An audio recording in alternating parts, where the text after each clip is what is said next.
이어가는 저의 우울한 스토리, 두 번째 파란만장한 스토리 얘기해 드릴게요. 제가 가게를 이제 4개 창업을 하고 망했다 그랬잖아요. 근데 그게 지금 이 영상은, 이 채널은 장사 채널이 아니에요. 그냥 제 개인 채널로 이제 운영을 할 거고, 장사에 대한 이제 그 분석 같은 거는 저 여기다 밑에다가 그 링크 걸어 놓을게요. 아직 채널 그 코드도 안 나왔고, 구독자 수도 별로 안 돼요. 근데, 공익 크리에이터 거기서 이제 채널을 따로 이제 했으면 좋겠다 하셔가지고, 그런 조언을 받아가지고 장사 관련되는 거기다 다 올리도록 할 거예요. 오늘 것도 이제 오늘부터 1편 올릴 거거든요. 그거 올리고, 오늘 찍으면 이제 편집하고 하면은 내일이나 내일 모레쯤에 올리기 시작을 할 것 같아요. 그래서 우선 이 채널은 그냥 제 이야기, 그리고 제 멘탈.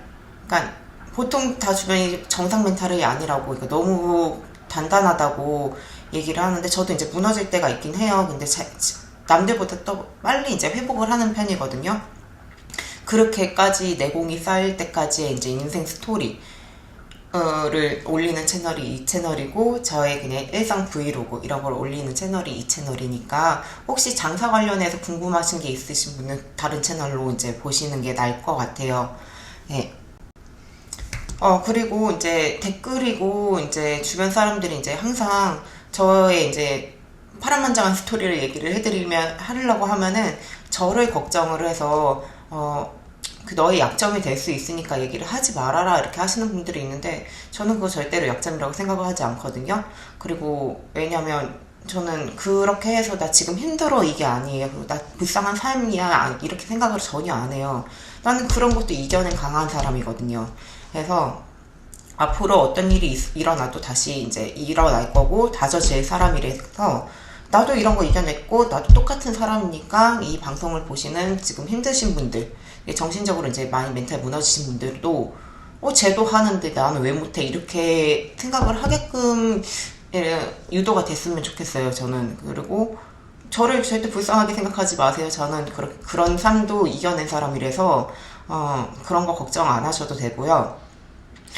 오늘, 이거에 대한 이제, 얘가, 저희 아기가 아직 말이 안 트였다고 했잖아요. 이게 후천성 자폐 스펙트럼이 있어서, 지금 6살인데, 이제 정신, 이제 하는 행동, 그러니까 말 수준이 3살, 4살 정도 수준이에요. 근데 제가 본, 개인적으로 제 아기는 너무 생각하는 거랑 이제 암기력 이런 거는 정상 범위보다 더 야갔거든요.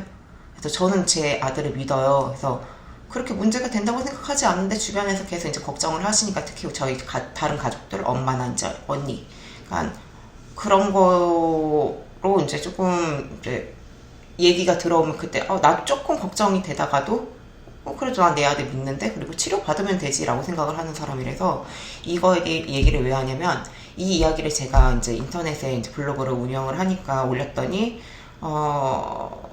대구 사시는 분이었나, 이제 같은 상황이 있으신 여성분이 이제 연락이 왔어요. 그래서 통화를 몇 번을 하고 되게 많이 무너져 있으시더라고요. 거기도 이제 아기가 조금 이제 지적으로 문제가 있을 거라고 이제 병원에서 진단이 나와서 많이 무너지셔서, 그런 걸 무너지지 말고, 그러면은 더 엄마로서 더 노력을 해서 돈을 벌어서 그 돈으로 치료를 하든지 이렇게 하자, 이렇게. 왜냐면 엄마만 믿어주면 된다, 아들은. 그래서 그분들이랑 통화를 하면서 막 너무 무너져 있길래 제 얘기를 잠깐 썰을 풀었어요. 그때 당시에 이제 30억 거의 다 날리고, 이제 막 전 남편이랑 싸우고, 이제 개인 상황에 많이 안 좋았을 때도 저는 진짜 그때 완전 악에 받쳐 있었거든요. 그래서 나는 지금 애기도 아픈 와중에 지금 이 돈도 지금 다 날렸는데, 나는 지금 아들 믿고 있고, 그 아들을 치료하기 위해서 나는 돈을 무조건 벌어야 되고, 여기서 돈을 빼야 된다. 그거는 엄마가 의지고 엄마의 이제 역할이니까, 당신이라고 할게요. 그냥 제 3자 표현으로. 당신도 그렇게 무너지지 말고, 아들 믿지 않냐? 병원에서 진단이 났다고 한들, 과거에 돌아가 보면, 지금 과거에 지금 저도 어렸을 때 제가 그랬거든요. 그런 지금 돌아보고 옛날 찍은 영상 같은 거를 보면은 엄마도 항상 그랬어요. 너는 조금 특별했다고. 특별한 게 특이하다고 이상했다고. 그러니까 지금 시즌이 저희 애기가 하는 행동을 저도 똑같이 그렇게 했어요. 그리고 다 기억을 하고 저는 그 유모차 타고 다녔을 때 그때 기억도 많이 갖고 있어요. 유치원 생활도 다 기억을 하고. 그게 이제 사람마다 좀 뇌구조가 다르잖아요. 근데 시즌이도 그럴 거라고 쟤도 엄마 나 지금 매우 정상이잖아. 저도 초등학교 때까지도 약간 좀 특이하다는 얘기를 많이 들었거든요. 그래서 나 매우 정상이잖아. 쟤도 앞으로 성인이 되면 괜찮을 거야. 그러니까 너무 그렇게 장애인처럼 그렇게 몰고 가지 말라 이렇게 저는 얘기를 하고 제 3자 표현한 그 당신한테도 무너지지 말라고. 그리고 제 얘기를 나 30억 날렸어 얘기를 했더니 아차 싶었대요. 그냥 나 되게 힘든 줄 알았는데 나보다 더 힘든 사람도 이렇게 되게 당차고 악바리로 저렇게 살고 있고 아들을 믿고 이렇게 하는구나 라고 이게 저한테 고맙다고 얘기를 하더라고요. 지금도 소통을 하고 있고요. 그래서 제가 이제 이런 우울한 파란만장한 삶을 얘기한다고 제 자신을 깎아먹는 게 아니라 이걸 보시는 다른 분들, 제3자 분들이 힘이 됐으면 좋겠어요. 네. 그래서 이 영상을 올리는 거고 걱정 안 하셔도 돼요. 저 매우 강해요.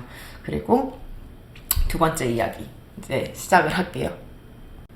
제 이야기지만 저도 너무 재밌어요. 제 과거를 보면은 그때는 되게 힘들고 막 이랬고 막 자살 시도까지 막 했었는데 지금 와서 돌아보면은 고마워요. 그 과거에 이제 버텨준 저한테. 그래서 지금의 저가 있다는 게 너무 고맙고 두 번째 얘기를 시작하면 그 가게 4개를 제 의지에 상관없이 열어놓고 어쨌든 전 남편이랑 그 친척형이랑 가게를 이제 명의를 파놓고서는 계속 마이너스가 되는데 손에 놓고 이제 저한테만 다 의지를 하는 거죠. 뭐가 잘 되면 지네 탓, 못 되면 내 탓. 나는 그냥 니네가 300씩 준다고 하고 니네 말이 맞다고 생각을, 왜냐면 저는 명분이 없었으니까 해서 니네가 다 책임진다고 해서 명의를 빌려준 건데 아무것도 안 하고 나는 진짜 막 18시간을 일을 하면서 가게 4개를 뛰어다녔으니까 거기 이제 모든 실무며 마케팅이며 이제 어떻게든 해보려고 노력을 하고 그 사기 당했던 거 그 컨설팅이랑 싸우고 지랄 연병을 떨면서 그런 복구를 해주고 그 돈을 내가 회수했으면 내가 고맙다 좋게라도 하지 회수 받은 걸 다시 이 사람들한테 주면서 난 월급도 못 받았어요. 그러니까 멘탈이 완전 나갔었죠. 그러니까 이걸 어떻게 해야 되냐 해서 돈도 이제 주변에서 막 메꿔야 되니까 그때 당시에 제가 결혼 반지가 없었다 그랬잖아요. 없는 건 아니고 결혼 반지가 아깝다고 생각을 해서 처음에 결혼을 할 때 150 들었다고 했잖아요. 그거 위에 이제 맞춘 게 커플링으로 순금으로 이제 맞췄던 거 그거랑 폐물로 받았던 이제 송아지 두꺼비였나? 돼지였다. 그거랑 모든 폐물이면 보면 애들 월급 주기 위해서 그냥 다 팔아버리고 그런 거 메꿔주고. 그러니까 정상적인 이런 신혼생활 이런 게 아니었어요. 그러니까 오빠랑 같이 있었을 땐 그때 당신 좋아서 결혼을 했으니까 했지만 그때부터 싸움이 시작이 되기 한 거죠. 내가 말하지 않았냐? 이거 안 된다고 했는데 이걸 왜 자꾸 벌렸으면 니네도 같이 열심히 해야 되지 않냐? 왜 내 명의로 파놓고서는 지금 이거 수습도 아무것도 안 하고 나만 뛰어다니고 그러냐? 그래서 이제 많이 싸웠고 그때 이제 빚이 어마어마하게 늘었었죠. 이것저것 다 따지면은 돈 날린 게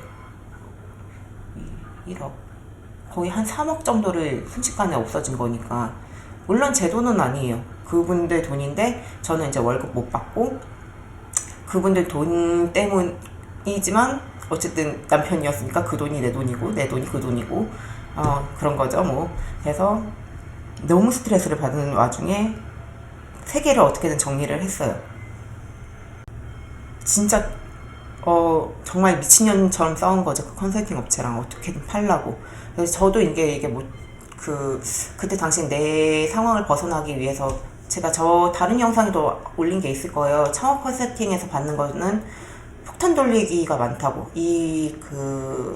악의 고리를 한 번은 끊어야 된다고. 그 중에 저의 폭탄을 다른 분한테 넘겼다고 표현을 할 수도 있을 것 같아요. 권리금 포기하고 이거 빨로 인수 받을 사람 찾아라. 해서 그 컨설팅에서는 어떻게 꼬셨는지 모르겠어. 그 사람들 능력이긴 하죠. 근데 그게 이제 입 털어가지고 사기를 치는 거니까. 그래서 누구를 구해서 저희는 이제 넘겼고. 그래서 어떻게 세 개를 정리를 했어요. 네, 정리를 했고, 나머지 이제 하나는 누가 봐도 장사가 안 되는 게 보이니까, 그거를 이제 해결을 해야 되는데, 그걸 팔릴 때까지는 가게를 계속 운영을 해야 돼요. 계속 적자 막 1,000만 원씩 나오고 있는데, 이거를 해결하기 위해서 머리를 제가 잔대가리를 쓴 게, 이태리 레스토랑이고, 그때 당시에 이제 와인이 이제 뜨기 시작했어요. 그래서 와인 모임을 가입을 해서, 카페를 가입을 해서, 우리 가게로 포르퀴즈 프리로 모임 사람들을 데리고 오자 해가지고, 저는 실물을 보면서 사람들을 끌어오고 거기서 활동을 하면서, 전 남편은 거기서 이제 모임장으로 이제 유명세를 타기 시작하면서 계속 사람들을 끌어오기 시작한 거죠. 그러니까 다른 분들 막 되게 궁금하신 분들 많을 거예요. 30억을 어떻게 그렇게 빨리 모았냐. 그러니까 이거에 대한 그 이야기는 불법은 아닌데 아직도 블루오션이에요. 그러니까 되게 많이 연락이 오시더라고. 어떻게 모았냐고. 그래서 솔직히 당당한 일은 아니거든요. 아직 법으로 정해져 있는 부분이 아니라서 가만히 보면은 어느 분야고 아직까지 법으로 정해지지 않은 것 중에 돈을 벌 수 있는 그 구멍은 되게 많이 있어요. 지금도 이제 보이고 그거 기존에 하던 그것도 아직도 블루오션이고 근데 그거를 이제 공개를 할 수는 없고 그냥 비유적으로 얘기를 해드릴게요.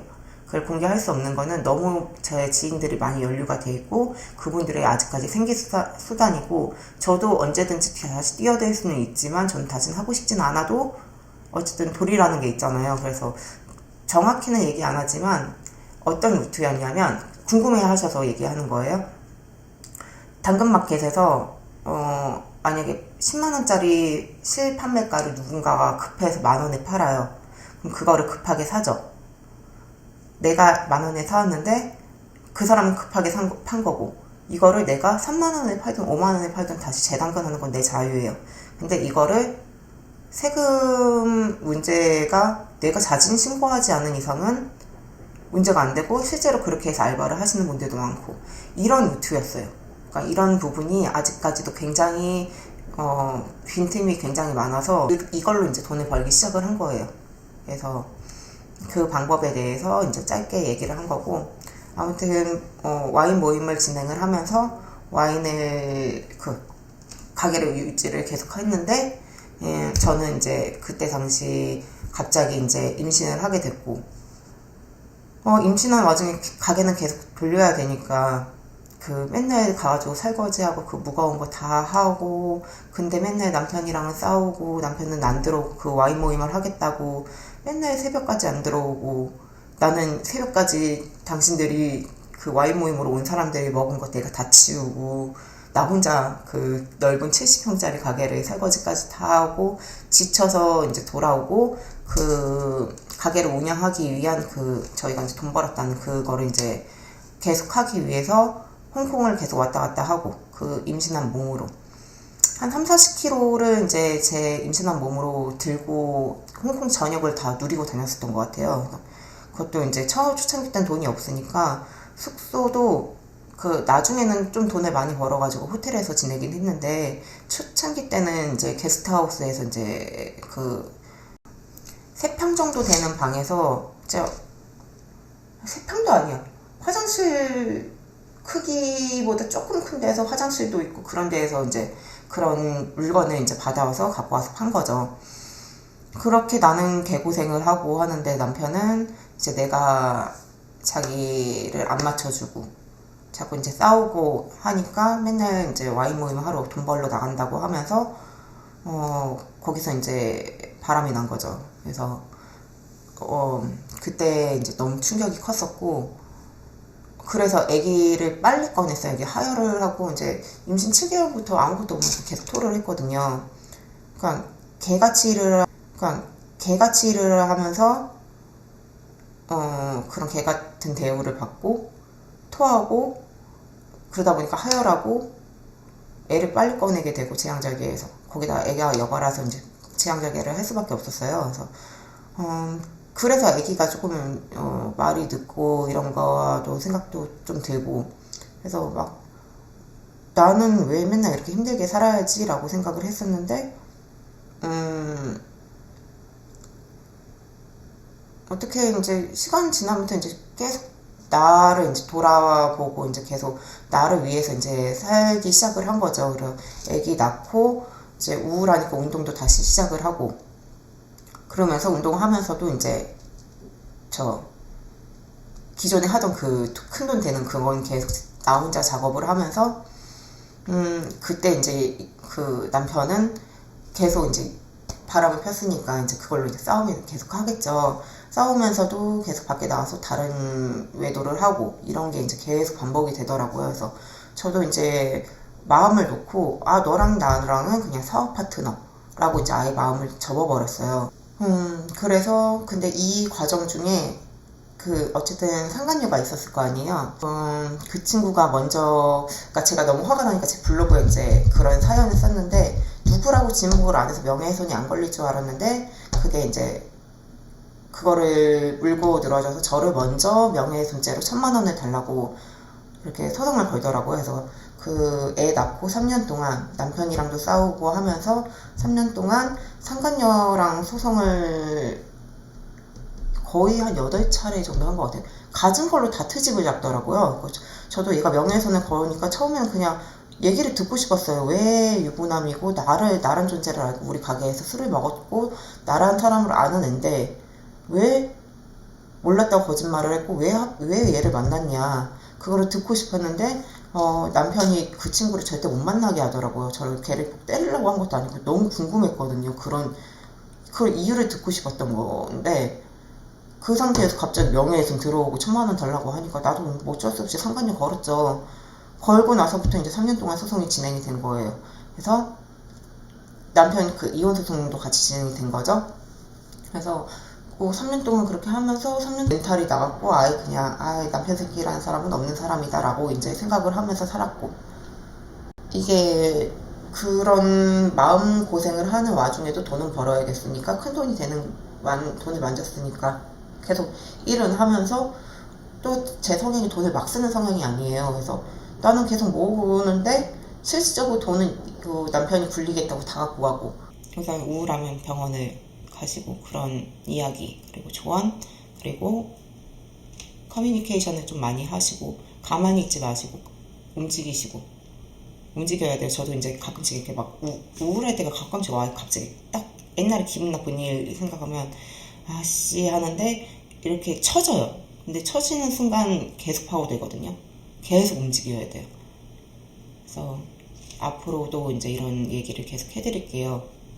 네, 그러면 오늘은 저는 또 시장 갈 준비를 해야 돼서, 오늘 장사 준비해야 돼서 나가보도록 하겠습니다.